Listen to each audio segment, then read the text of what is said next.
Environmental stewardship has always been a part of the very fabric of our societies. Only through an intimate and integrated coexistence with nature could our ancestors have navigated and settled a quarter of the known world for thousands of years.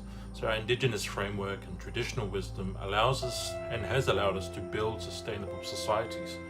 And this is the key to building a sustainable world. I'm very happy to know that there is such an initiative, the 𝗏𝗏, and this is led, of course, by the ecclesial community, which I think will play a very significant role in addressing the issues, the unprecedented strength of hurricanes, cyclones, typhoons, as well as the destruction of the ocean itself and the rising sea levels.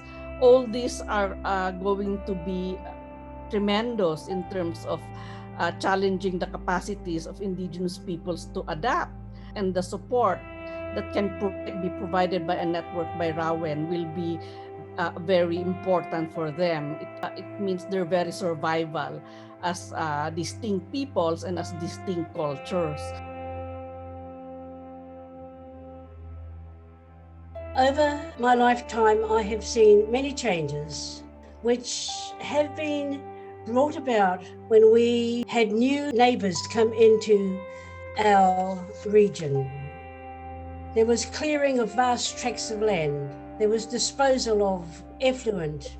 Our waters were contaminated with toxins and pollutants, and the quality of the water was degraded, which led to the destruction of our traditional fishing and the knowledge which comes from the river. Our fresh waters are in crisis as a result of industries. Though we have an act of parliament which gives our river legal status and a legal entity, unhelpful practices continue today. So we must be vigilant. 𝗏𝗏 Parish provides pastoral services for 10 villages with over 6,200 parishioners. Most parishioners are Asmat indigenous people in the southern west of Papua. In mid-March to 2020, some people in 𝗏𝗏 expressed their worry over the coronavirus outbreak.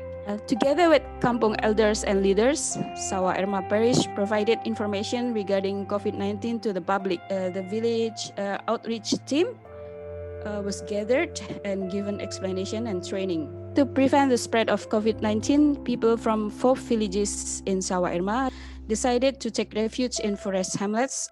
As of end of April, around 1,400 people from over 300 families gathered across 73 sites in the forest using 6 river roads. They scattered along the rivers.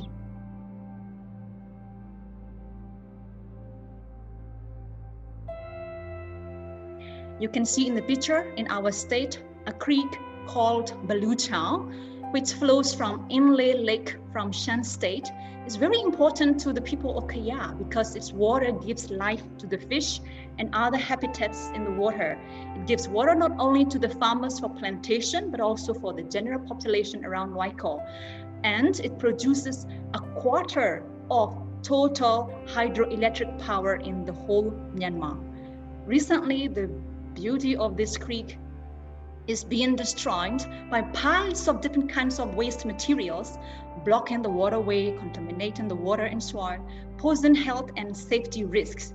Some philanthropic organizations in 𝗥𝗏 State took the initiatives to clean the creek in coordination with local authorities.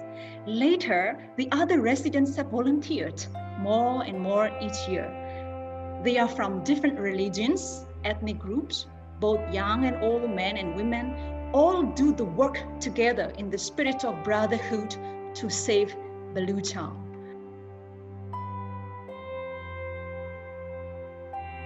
In Chiang Mai, in Emmaus Center, we try to do the organic farming,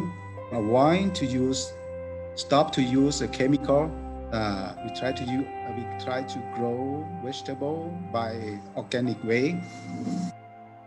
And also the places is for the youth come and learn the sustainable or sufficiency life.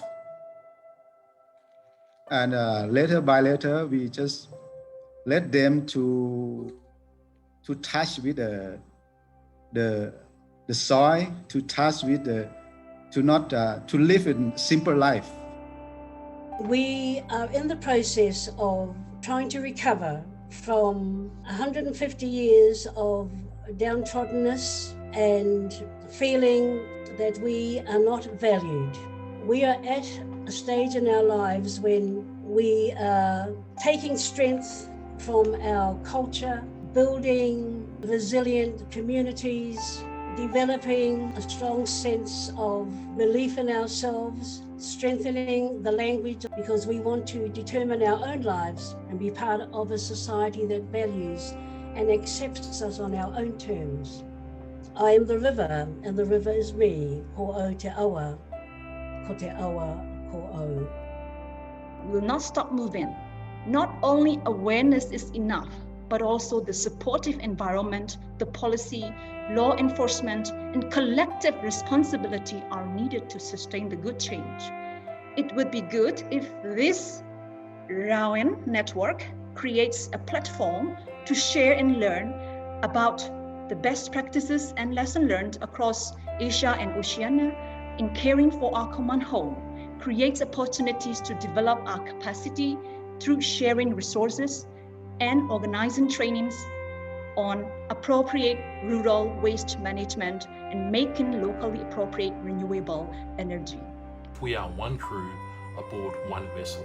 Everyone, from faith communities to youth to indigenous and government leaders, must find the spirit of navigating difficult issues together. That's been how the Pacific continues to fight at global forums, and this is a template for the entire movement. We cannot sail in opposite directions if we intend to arrive at the same destination.